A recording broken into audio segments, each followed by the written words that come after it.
Welcome back, everyone. We have, I hope you enjoyed that. We have around 20 minutes or so for the question and answer session. I'm going to start us off with a question for Gemma and Fran, and that'll give you a minute or two, hopefully, to put your questions into the chat. Okay, so after we've had this first question, then I'll go through the chat and I'll ask you, I'll invite you to ask some of your questions, whatever we can get through in the time, okay? So my first question, and maybe Gemma and then Fran, please. What would you suggest that we do as a small community and as interested individuals to help achieve the things you've spoken about this morning? Thank you. Okay, hi, yeah, it's a great question, and it's one that at We All Scotland we're ruminating on a lot at the moment, and sort of the what of what we need to change to, I think, is quite well known by people like, you know, Fran and I and other organizations where we spend our whole lives thinking about this stuff. But even if we have like the perfect answer, and like some of the things that Fran outlined are really good, really positive suggestions, how do we make that change is the real big question. So, you know, you could come along with, here's all of the economic systems change stuff we need to do to make the economy serve people and planet. We could come along and have that, but doesn't mean that any government will pick it up and do it. Okay, so this question that you're asking, I think, goes to the heart of everybody wants to see positive change, and everybody wants to find a way to do it. So I in my PhD, one of the main theories that I used was a thinker called J.K. Gibson Graham. And they have a website and they have a book, and their thing is about diverse economies. And I've got the book up there, and it's called Take Back the Economy. I'll find a link and I'll pop that in there. But that gives some examples of how communities can like take a stock take and look at their lives and the things that are closest to them, and find ways to shape and take control of the economic forces that affect them. It doesn't mean that you're going to be in control of everything. Like, you're not the chairman of the Bank of England. Like, you know, there are limits, but there are lots of ways that we can shape our own lives. And I'll pop a link in the chat, because there's an artist called Ailey Rutherford who lives in Glasgow, and she created what she calls the People's Bank of Govan Hill. And what that is an art project all around like the economy and how the economy affects us. And she's done some amazing stuff, so it's worth having a look at the kind of things that they've done. So there's loads of ideas and practical things that you can use to help continue the conversation around the economy, our role in it, how we shape it, and how we understand it. So that's one sort of solid suggestion. The second one is really like, if any of this stuff has piqued your interest, right? Particularly if you're like, I think they're talking rubbish, I don't think that's true, that's really challenging how I understand the economy. Brilliant. Go down some rabbit holes, go and do some reading. Like, I've sent some links to Alan already to send round to you. There's a lot of links. Probably you're not going to go through all of them, but pick up the ones where you think that they're interesting to you, and really just like understand this for yourselves in that sort of way, and pay attention to when people ask that question, like, how are we going to pay for it? Like, I would love it if after this you just don't accept that question as a valid question, and you maybe ask, why are people asking that, and is that the right question for this particular conversation? Because what often means is that question serves to shut down political debate about the thing and take it to a different place about, like, this is just an economic rationale of whether you can afford it or not whether do we need the thing that this policy, you know, is designed to do, you know, to pull people out of poverty, to stop people drowning underwater because the sea levels are going to rise. Okay, so if we can have one thing after this, I would love it if at least some of you, when you hear that question, go, is that really, like, and to try and just get into some more of the nuances about, you know, the politics behind that. Okay. So yeah, so go on some journeys, follow some rabbit holes. Brilliant. Thank you, Gemma. I'll definitely be doing that. Fran, I'd be interested to hear your thoughts on that one. Yeah, great. Thanks, Chris. Yeah, agree with again everything Gemma said. So Positive Money is a people-powered organisation. We were founded 10 years ago, actually, and quite a lot of our initial supporters came out of the Occupy movement, which I think shows how sometimes movements rise up and they're in the press and they go away, and a lot of people say, oh, they didn't do anything, but actually often they mold into other things. And we've had a lot of breakthroughs, wins if you like, over the last year, especially with the Bank of England and their climate credentials. And I think we can always underestimate how much impact people power can have, especially when it's kind of new, when we target new institutions, if you like. So one thing we've been doing is campaigning outside the Bank of England with groups of supporters, especially on the fact that they've been funding fossil fuel companies directly. And that's caused them, as well as other policy work and other ways of influencing them, to shift quite substantially and quite quickly. So I guess I just wanted to give the hope that the people power really does work. So, there's obviously a range of things that can involve, and I'm not asking everyone to travel to the Bank of England the next time we do a stunt outside it, but you can if you want. Signing petitions, being involved in local organising on issues. There's a lot of kind of just transition groups setting up, which are looking at transition plans. And I think also thinking about how you finance those is really key, and drawing on work that Gemma's talked about with Wheel and Positive Money and others can be really helpful. So, realizing that empowering yourself by thinking and learning more is a really important part of the process. Challenge your politician, talk to your MP about some of these things. We've had real success with some of our supporter networks getting their politicians who, whether you like them or not, they generally are extremely busy and don't have so much time to ponder questions like, fiscal monetary cooperation, or how we afford it, or some of the kind of underpinnings of how mainstream thinking on the economy is. So just having a constituent raise a question with them is actually a hugely powerful thing when it's on such a fundamental kind of building block of how we run our economy and society. Talk to a friend about it, challenge yourself to say, okay, I'm going to just try and have 5 conversations in the next month or next 2 months about this because I care. Question things you're hearing in the media and say, well, actually, I'm not sure that is true. And it's really, staying engaged. We can really underestimate what a powerful political decision that is. And you can obviously do that in a range of ways. So hopefully I've given a couple of ideas there. Thank you. Yes. Okay, we'll go to our next question. Julie Darling. Julie, could you ask your first question about the simplifying the economic argument, please? Thank you.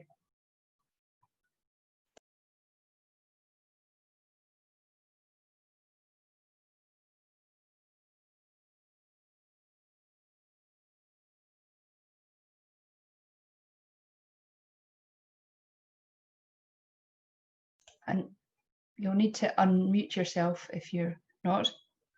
Sorry. Just saying, we're just looking for a way of making it simpler to communicate these ideas, because like it or not, everybody understands the idea of the household budget and trying to, control finances. So we need something as simple. Is there a way of making it as simple to communicate this bigger idea? I think Fran might have ideas on this, and this is an ongoing challenge, and I struggle with this, and I think it's something that on the left often happens a lot, where something's really complicated and nuanced, and we want to show that things are really complicated and nuanced, and we often lose the argument because we don't just go for like something that sticks. And it's something that I struggle with, because I'm always like, yes, but I want to show my workings and I want to like reference everything, and then the argument can get very much lost in that scenario.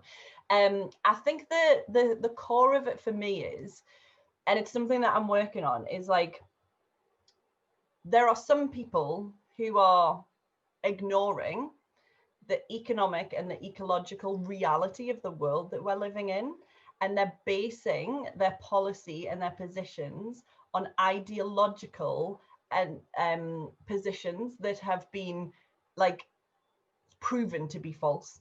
So the idea that the state can create money out of nothing, the idea that banks create money out of nothing, is a fact, and it's about understanding that, and that people, you know, so it's a bit like the GDP growth arguments. Like there's a great guy, Jason Hickel, who's one of the We All ambassadors, and he's done a paper recently which has looked at like economic growth, and he's looked at the concept of green economic growth and these ideas, and all he's done is say, is it possible to have green ecological growth and stay within our ecological boundaries and limits? And he just looks at all of the different propositions, and he assumes that the assumptions they're making are all fine, and he's basically finds that there is no world in which it's like these two things are compatible. And so what we end up with that argument is that we tell ourselves these comforting myths that we're not going to substantially have to sort of change our world and change our economy and change those sorts of things because it's comforting, but we're avoiding the sort of difficult decisions. So I'm totally not helping you answer the question, but it's a real struggle and it's a real challenge, that there are things like the household budget. Just so for me, if you want to make the household budget argument the other way, say like, okay, the government is like a household, but it's a household that has been given a completely legal £20 note printing press that has no ramifications for them about using it. That household does not need to budget the same as like other households do, you know, like that's kind of, you know, it's kind of finding ways and means like that to sort of talk about it. But yeah, Fran might have some ideas. They're much bigger. I tend to just delve into the conversations and go a bit in too much depth. Thank you. Fran? I think one idea is, which I've heard people saying, we actually just did a video about it because Rishi Sunak, the Chancellor, did this Q&A where he said, you know, we have to pay the money back. And that came, you know, a week before the Bank of England has just announced an extra £150 billion. So yes, we all understand the household budget. We live in households, but us as households don't have a Bank of England in our backyard, and the government does. And the reason, you know, that we have pound sterling is because we have a government, they have a Bank of England, and they can afford to create the money that they need to give us all a decent standing of living and a green recovery. And just try and keep it super simple. And if you do go and follow us on Facebook or Twitter, you'll see that we do really try and simplify things. And sometimes we get criticized by, you know, economists for simplifying it too much. But actually, you know, this is how things change, is when we can actually distill things down to the simplicity, get those ideas out there. So that's, for us, it's a kind of easy one of saying, you know, yes, household budgets are true. It's not true for the government. They've got a Bank of England in their backyard. The Bank of England's created 450 billion because of the COVID pandemic. There's no reason that it's short of money for a green recovery. Okay, lovely. Thank you, Fran. Okay, Graham, your question about green recovery conditions and attaching them to the money that enters the economy. If you could ask us your question, please, that would be great. Thank you. And unmute yourself if I forgot to say that last time. And Fran, if you can come in then, Gemma, please. Thank you. Okay, thank you. So yeah, this is about how can green recovery conditions be attached to the additional money that is pumped into the economy by banks or created in the other ways that you've described. Thank you. Yeah, so I mean, maybe I can just clarify. Do you mean just banks, like private banks lending, or do you mean things that have come up because of the COVID response? I suppose it's a mixture. Okay. I'll talk to both of them. So just quickly on the COVID response, we've done a lot of work on attaching environmental conditions, because the Bank of England's been giving up to £1 billion to big corporates with no conditions to keep jobs, no conditions to disclose their climate risk.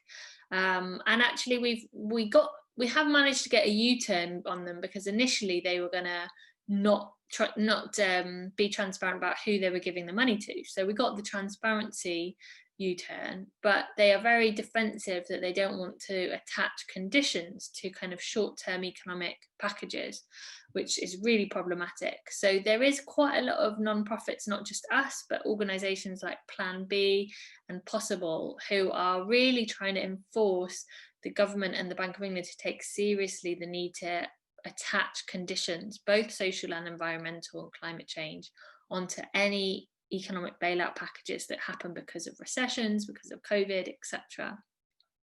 And I think, again, with the private banks, this is a step that we can, again, the Bank of England and Treasury could be taking to say, okay, at the moment, 80% of all your lending goes into finance and property markets. I want to see that actually 10% of that goes into a green recovery.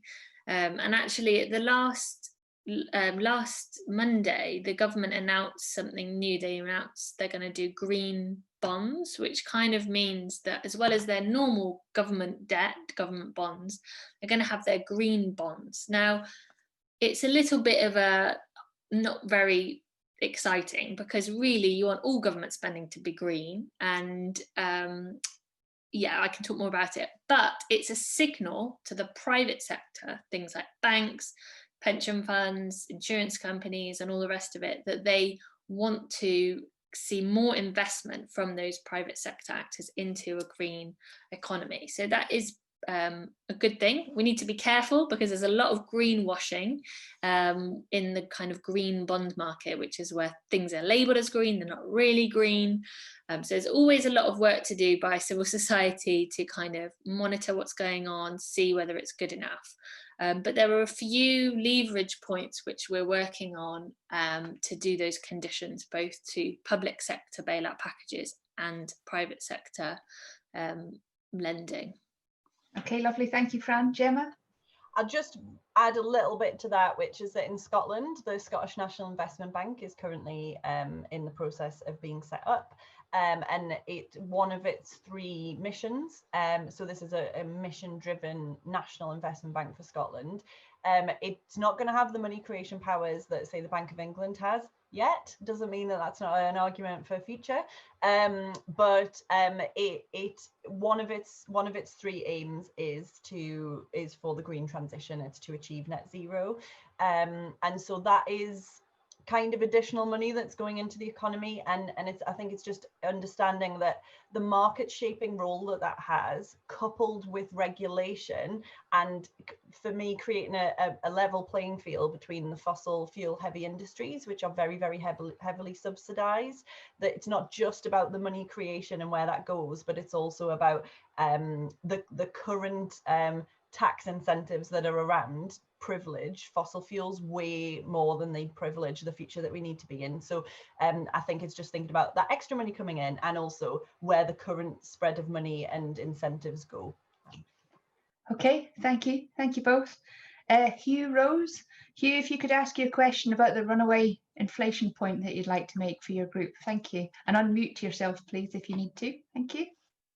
Okay, the question from group 2 is, how can a country avoid runaway inflation like Zimbabwe and Venezuela have if it just creates money from the magic money tree?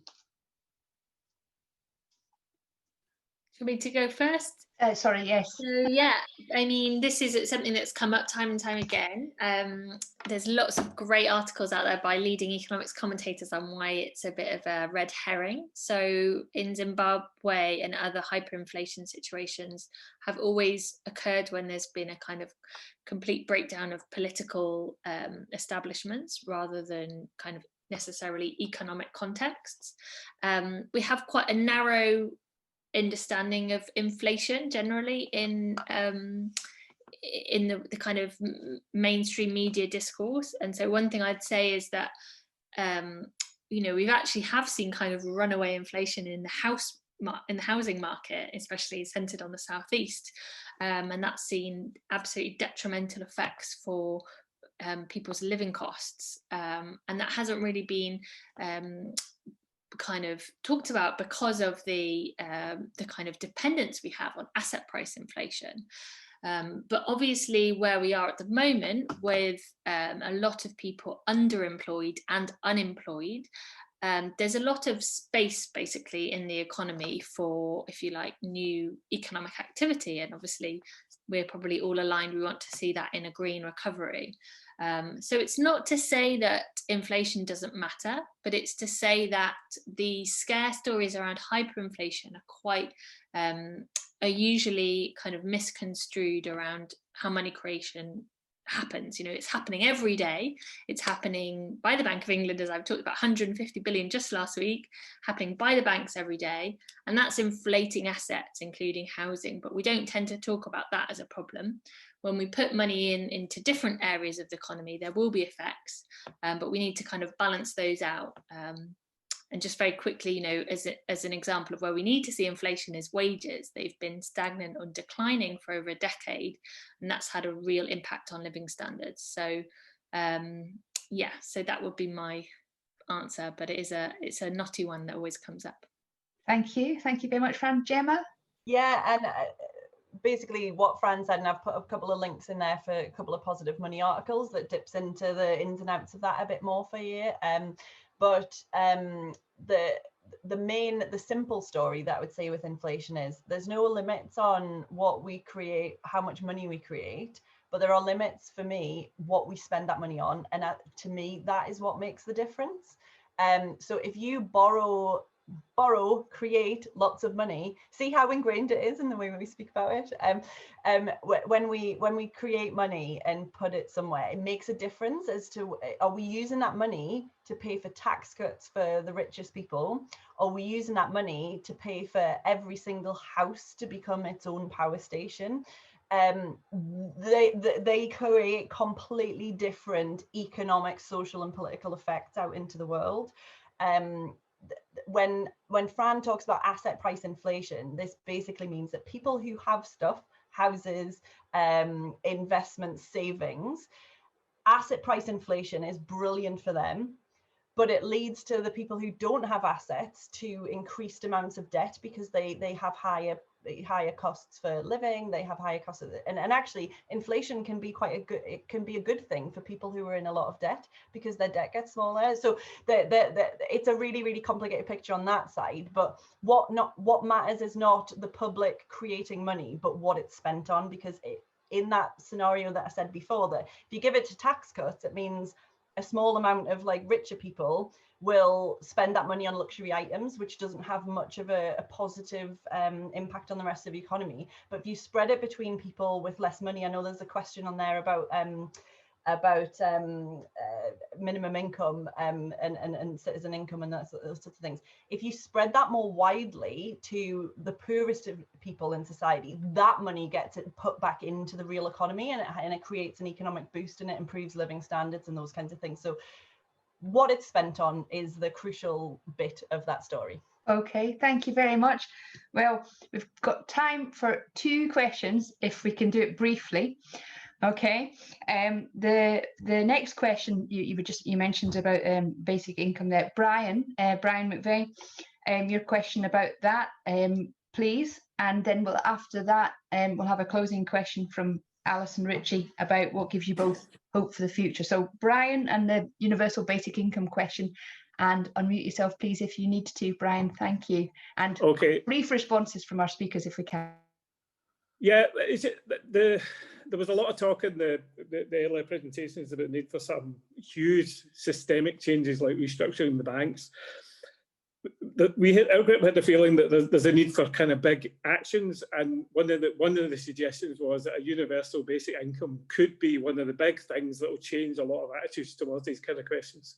So what did the speakers think about that? Yeah, if I can just quickly come in, I think universal basic income is something, it's not my core area of expertise, but I always follow Jamie Cook from RSA Scotland on this stuff. And I think that you're right, it's one of those game-changing things. But my last answer to the last question about it matters what you spend the money on, I think that's true in this case. Like, I think that universal basic income would provide a huge boost to people. And there's a big movement at the minute because of COVID to look at the economics of care. Now, a lot of people, if they're freed up from the need to work full time, a lot of people would spend that time caring for one another, caring for their family members, caring for people in the community, volunteering time. Like, these are all really great social benefits that also tend to be really low carbon, right? So when we talk about green recovery, freeing people's time is really important. But the flip side of that to me is I wouldn't want to see a universal basic income without things like rent controls, because otherwise the money, I think, will filter back. People will put their prices up, like bad landlords will put their prices up. And I want to see, we need to see both. We need to see like freeing people up, because we're going to need to do this anyway because of automation and those kinds of things. Like there are demographic and technological trends and changes that universal basic income and the arguments around that are a solution to, but it is a huge change, and we need to make sure that people's living costs are similarly reduced so that it doesn't just get sucked up into the financial economy again. And I think that's really important, and that would be a really great step forward. Thank you, Gemma. Fran, briefly, if you can. Yeah, just to add on to that, I think we need in terms of living standards, we need universal basic services. You know, what we've seen, especially over the last 10 years, is more privatization, services being run by corporations where a lot of money is going directly to shareholders rather than into the services. So, and we know from, in terms of climate change, we need to transform our transport systems. We also need to have a better caring economy. So I think that whilst I like basic income and or a minimum income guarantee, I've also I do see the need to think about universal basic services as also quite an important shift to reduce the cost. Otherwise, that money will be going directly again to corporates often, who, when there's been privatized services, we know that, you know, Serco's running test and trace, which isn't going so well. Thank you so much. Alison, Richie, if you can ask your question, that'll be our final question. Fran, if you can go first, then Gemma. Thank you very much. Alison, unmute yourself if you need to. Thank you. Thanks. Our group were wondering, just to finish off, what one thing that's currently happening in the world gives you a real sense of hope for the future?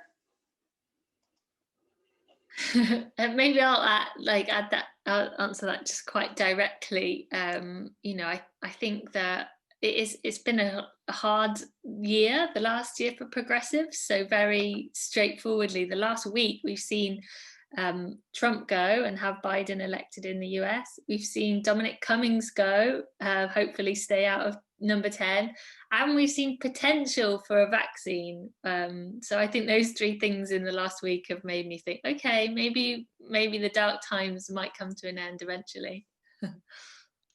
For me, it's this point on caring. So like, I think in our modern society, like we all can watch whatever we want whenever we want it. In the old days, like there were 4 channels and everybody would watch the same thing. Like there was a sense of collective culture. And now I think part of the issue is, whether it's through social media or whether it's just the kinds of things, worlds that we're involved in, that society is quite disjointed, and there isn't a lot that's collective. But COVID has been a huge collective learning point, and I think that the very fact that we're on this conversation on a Sunday morning with, like, you know, there's 35 of us on here and there's like 2 people in a lot of these rooms, you know, like this is the fact that we're having these kinds of conversations reflects the hope that I have, is that I think people have realized that, you know, for me, the economy is made up. It is a human system that people have designed ad hoc. Like we've seen what the ad hoc economic decisions have been like this year and how they keep flip-flopping behind. Like I think the veil of like the economy is this logical system that has got nothing to do with politics has all fell down. And I think that people are asking these really important questions. Why is it our economy doesn't value care workers? Why is it that our economy doesn't value like our health and our system until it all falls down? Like, why is it that, you know, like we've denigrated the NHS for the past 10 years when we really need it more than anything else? Like we're seeing that economic value is not in line with our personal moral values. And I think that the more people question that, and the more people understand that because the economy is made up, because it is made up of a series of decisions and choices, then we can choose to do something different. And so that's what gives me hope. Like, it's so naff and cheesy now I'm saying it, but like, you guys all being here, asking the great questions you've asked in the chat gives me hope. So thank you very much for having us. Okay, thank you both so much for answering those questions then, for everybody for your contributions. I'd just like to hand over to Alan for a few points before I bring it all to a close. Thank you, Alan. Okay, everyone. Thank you so much for attending the 5th in the series of the Green Recovery Comrie Conversations. And I just wanted to say 3 things to close, because this will be the last one for this year. We're very hopeful that the journalist Fintan O'Toole will join us in the new year for the Comrie Conversations, which I'm really looking forward to.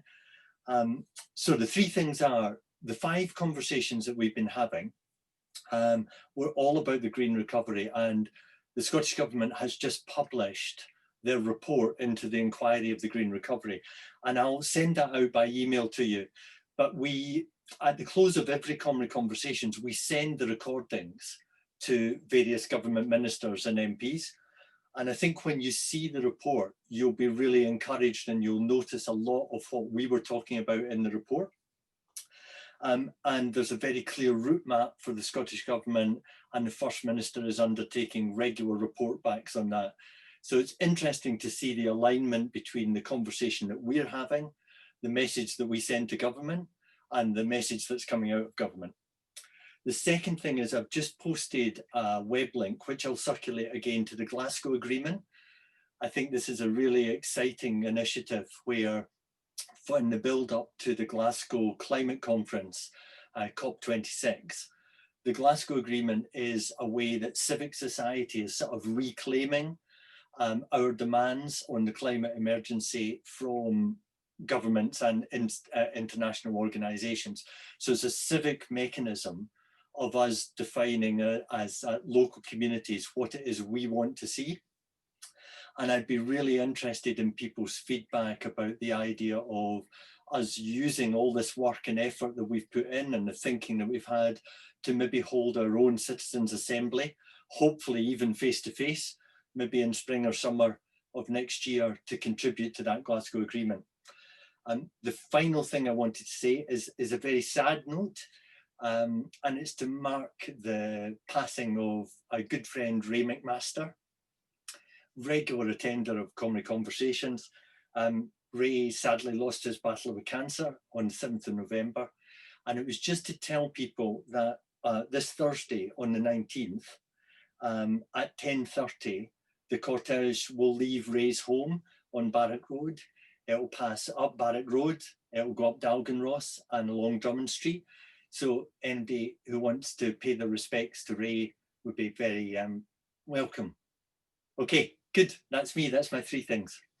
Okay, thank you. So just a few things before we close.